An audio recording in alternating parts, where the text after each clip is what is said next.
من كان يرجو لقاء الله فإن أجل الله لآت وهو السميع العليم.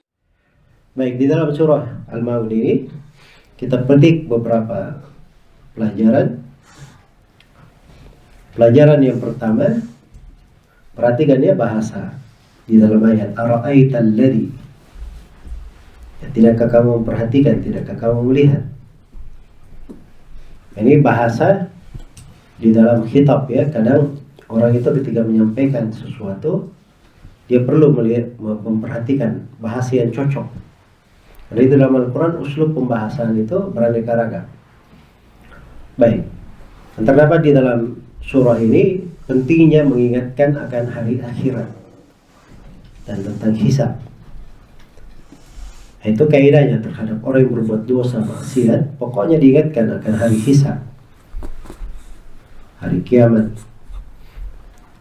Karena itu orang-orang yang berbuat dosa-dosa yang ada di sini, ini dasarnya karena mereka mendustakan hari pembalasan, hari hisab, hari kebangkitan. Iya. Dan terdapat di dalam surah ini peringatan jangan sampai mentolimi anak-anak yatim, menghinakan mereka, atau mengharamkan mereka dari harta mereka atau hak-hak mereka. Ya. Dan ini besar ya terkait dengan anak yatim ini. Disebut khusus di sini.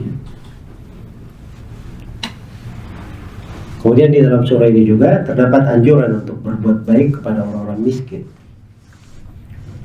khususnya memberi makan kepada orang-orang yang perlu.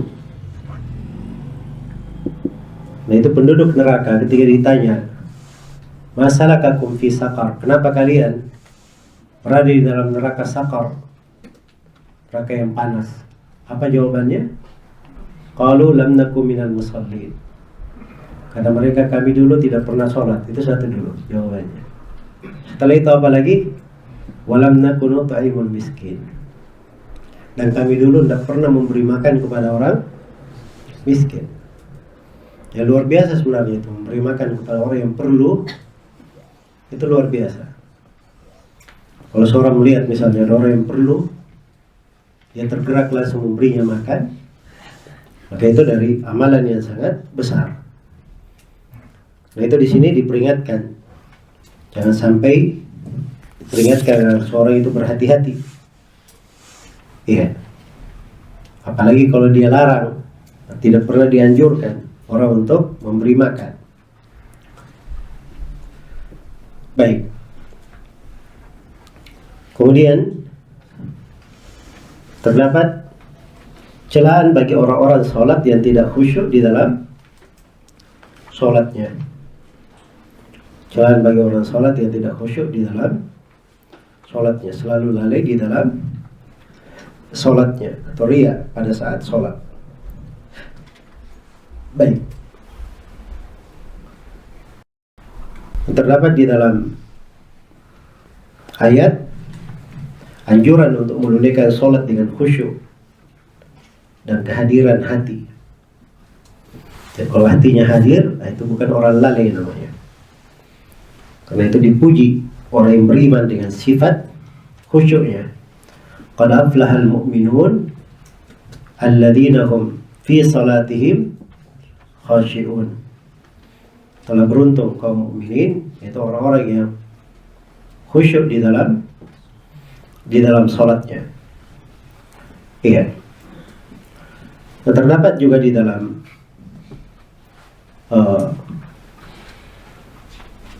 surah ini anjuran untuk ikhlas kepada Allah, khususnya di dalam sholat. Khususnya di dalam sholat, karena orang yang riya itu hilang ikhlasnya, bertentangan dengan ikhlas. Dan terdapat di dalam surah ini juga bahaya riya. Riya itu perlu diketahui terbagi dua. Riya itu dua jenis.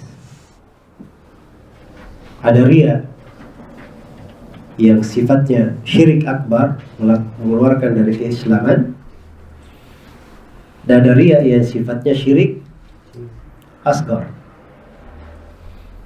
Ya, yang terkenal di kita kan riya cuma syirik apa? Syirik kecil. Pada riya itu terbagi dua, ada yang syirik akbar juga. Syirik akbar itu bagaimana? Itu riyanya kaum munafikin. Riya pada segala hal atau kepada kebanyakan keadaan. Apa saja dia lakukan, dia riya, ingin dilihat oleh orang. Iya, itu riyanya kaum munafikin. Nah, kalau riya yang kedua itu riya yang sifatnya syirik asgar. Itu kalau terjadi hanya menghancurkan amalan itu saja.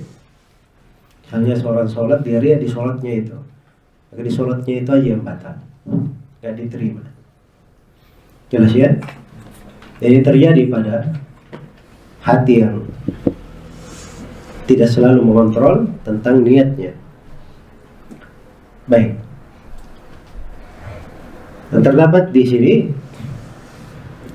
dan surah ini, dan terdapat di dalam surah ini peringatan jangan sampai menahan dari al-ariyah, memberi pinjaman pada perkara yang sebenarnya tidak membahayakan kalau dia beri kepada orang.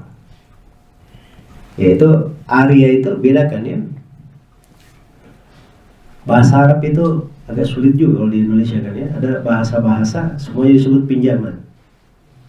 Ya misalnya ada orang yang perlu duit, saya pinjamkan duit, itu pinjaman juga kan. Ada orang yang perlu motor, saya pinjamkan motor, dia mau pakai motor saya pinjamkan. Nah, itu meminjam juga namanya. Tapi di hukum syar'inya berbeda. Kalau duit itu namanya qard, pinjaman. Hutang ya kalau bahasa lainnya. Nah, kalau ini meminjamkan motor itu namanya ariyah. Namanya apa? Ariyah. Jelas ya? Nah, jadi pada hal yang sifatnya ariyah dipinjamkan itu nggak ada masalah ya. Seorang pinjam buku, ya kamu punya buku ini, ada saya punya, bisa saya pinjam, bisa. Jangan dia tahan. Sebab itu kalau dia pinjamkan tak membahayakan dia. Orang cuma baca mengambil manfaat. Jelas ya? Kecuali kalau orang yang dipinjamin itu kebiasaannya dia merusak buku, itu lain lagi masalahnya. Oh, ini kalau buku saya pinjamkan bisa hilang 5 lembar. Nah itu kalau sudah diketahui kebiasaannya merusak buku, itu hak dia ya. Karena dia menjaga apa? Menjaga ilmu. Iya. Menjaga barang milik dia. Baik, tapi pada perkara yang kalau dia pinjamkan tidak berbahaya, jangan dia tahan. Misalnya mobil, motor, atau hal yang orang kalau makainya tidak membahayakan dia, jangan dia tahan. Kecuali kalau misalnya ada yang mau pinjam mobil, dia nggak punya SIM, nah ini masalah ya, bisa membahayakan.